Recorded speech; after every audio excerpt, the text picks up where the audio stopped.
There is a certain type of patient that always catches my attention in the office. He walks in, sits down, takes a deep breath, and says the problem is not desire. The urge is still there, intact. But when it's time to act, the body simply does not respond. The erection does not come, or it comes halfway, or disappears along the way. Almost always, the profile is the same. A man over 50, normal lab results, acceptable hormone levels, no vascular diseases. And almost always the same silent root cause, masturbation done the wrong way. 3 small mistakes repeated over years that slowly destroy erectile capacity from the inside out. Most men never even consider this possibility, because in their minds masturbation is an innocent, automatic relief, something mechanical, like pressing a button when the urge hits. But the body does not see it that way. The body learns. And the brain is even more sensitive.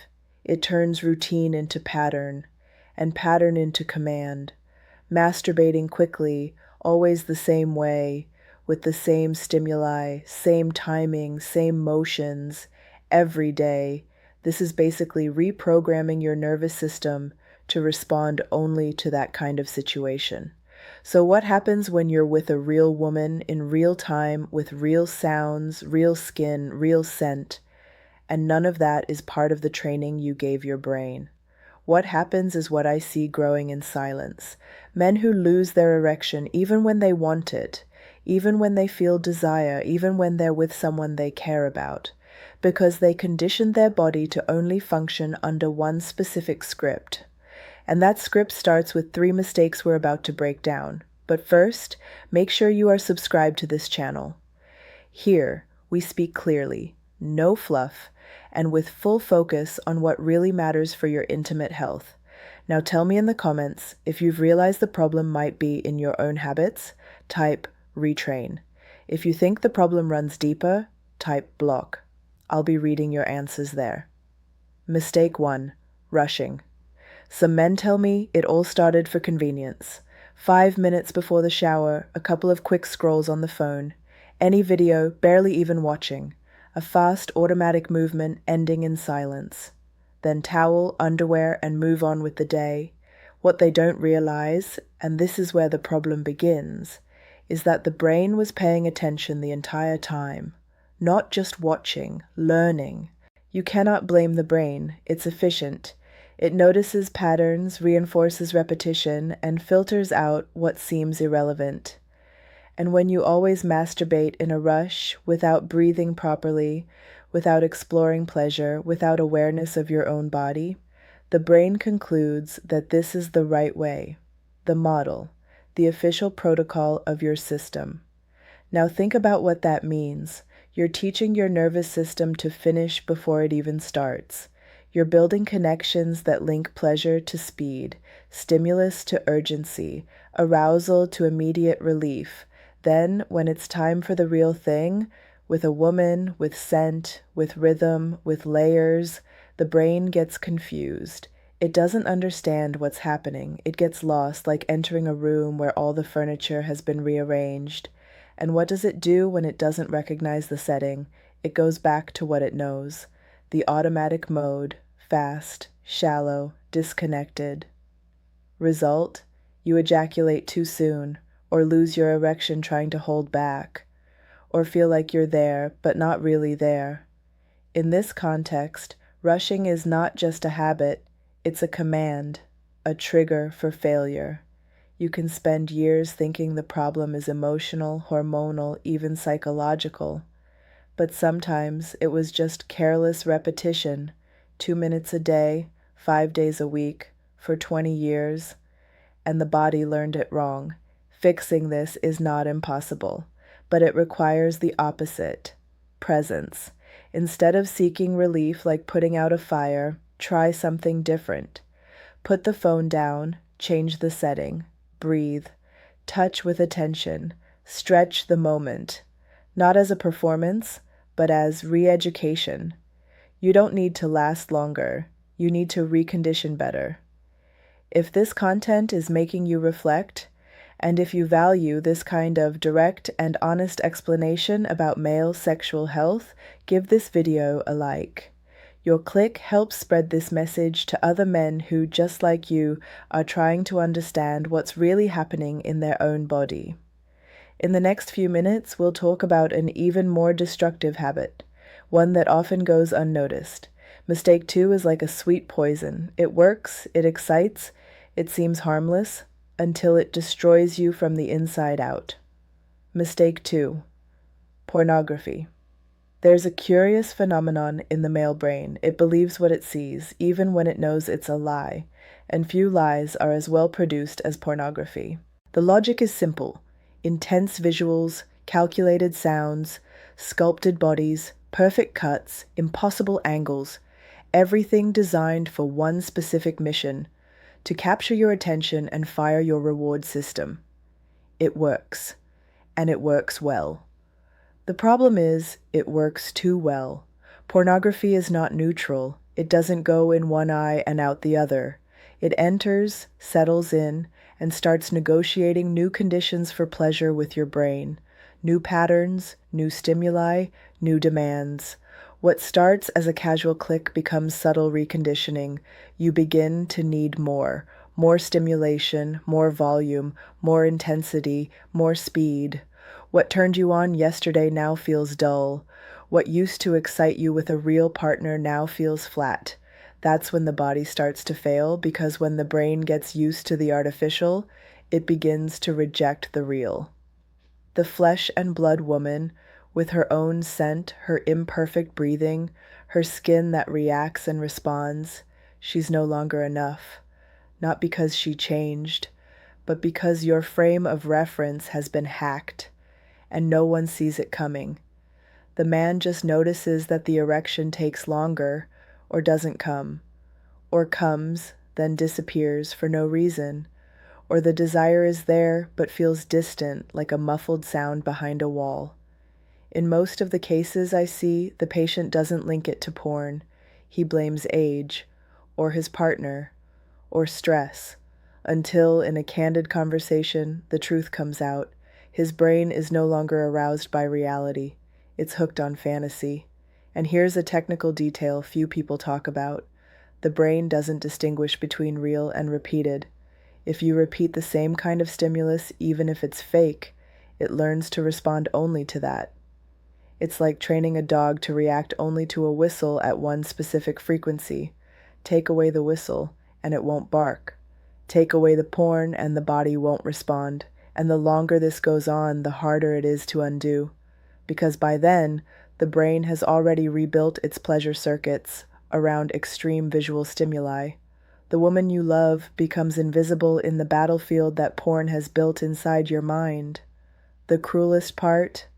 This addiction doesn't even feel like addiction. It feels like a habit, a refuge, something the man thinks he controls, when in truth it's shaping him. You can keep ignoring this. You can keep thinking the problem is in your body, your age, your hormones, but as long as porn is at the center of your pleasure, real life will always seem like a boring draft of something that was never supposed to be your standard. And it is not. But your brain does not know that, at least, not yet. Mistake 3. Mechanical repetition. There is a type of problem that does not begin with pain or failure. It begins with comfort. The man finds a position, a specific way to touch himself, a rhythm that works, and he repeats it, because it worked once, then again, and by the third day it had already become a shortcut. It is quick, it is efficient, it is familiar, and that is the mistake. On the surface, it all seems harmless. But behind that repetition is a process of muscular and neurological conditioning that few people understand. And over time, it sabotages the body's ability to respond. It works like this. When you always masturbate in the same way, same pressure, same speed, same position, same mental or visual stimulus, your nervous system starts to lock in that sequence as the only valid path to pleasure. The technical term is sensory motor plasticity. In simple terms, it is like building a train track, Pleasure only moves in that direction. If you change the position, the setting, or the rhythm, the body does not respond, or worse, it responds late, with confusion, with failure. And here comes an ironic detail. Many men complain that during sex it is different. Of course it is, because in real sex the rhythm changes. The stimulus comes from outside. The position is different. There are sounds, interruptions, eye contact, variations that do not belong to that automatic ritual the body learned alone. The gap between what the body learned and what it needs to do, that is what causes the failure. And in this case, failure is not weakness. It is a mismatch of systems.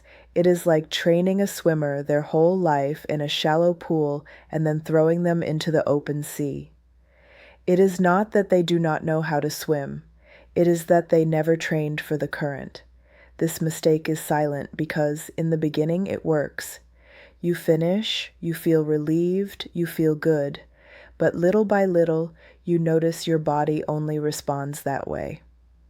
Other forms feel strange. Your partner's touch feels weak. Her timing seems slow. The arousal does not rise like it used to. Pleasure becomes restricted, trapped, limited to a narrow band of stimulus that does not exist outside of masturbation. It is like your brain wrote an entire manual, but in code, and no one else can read it.